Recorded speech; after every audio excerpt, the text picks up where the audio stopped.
Welcome to Samba Samba. Enjoy the video. In this video, I will explain how to use the Upper Circuit app. First, download the app from your device's app store. Once installed, open it and you'll be prompted to create an account or login. This usually takes less than 1 minute. After successful login, you'll see the main dashboard, which provides an overview of key market data. Familiarize yourself with the 3 main sections: watch list, analysis, and settings. This initial setup is crucial for a smooth experience. Now, let's navigate the core features. The watch list allows you to track up to 50 of your preferred assets, updating every 5 seconds. Tap on any asset to view detailed charts and historical performance over the last 90 days.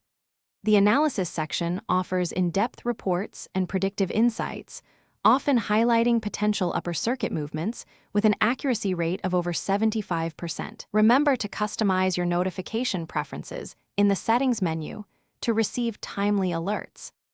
To become a power user, explore the advanced filtering options within the analysis section.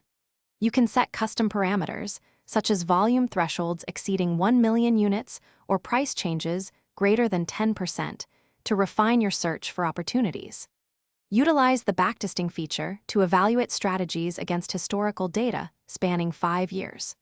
Regularly review the daily market summaries, typically updated by 9 a.m. Eastern Time, to stay ahead of trends and make informed decisions. Should you encounter any issues, the app offers comprehensive support. Access the help section for frequently asked questions and troubleshooting guides, which cover over 90% of common queries. If you need further assistance, you can contact our support team directly through the in-app chat, available 24 hours a day, 7 days a week. The Upper Circuit app is designed to empower your financial journey, providing valuable insights and tools for success. Thanks for watching. Consider subscribing if we helped you.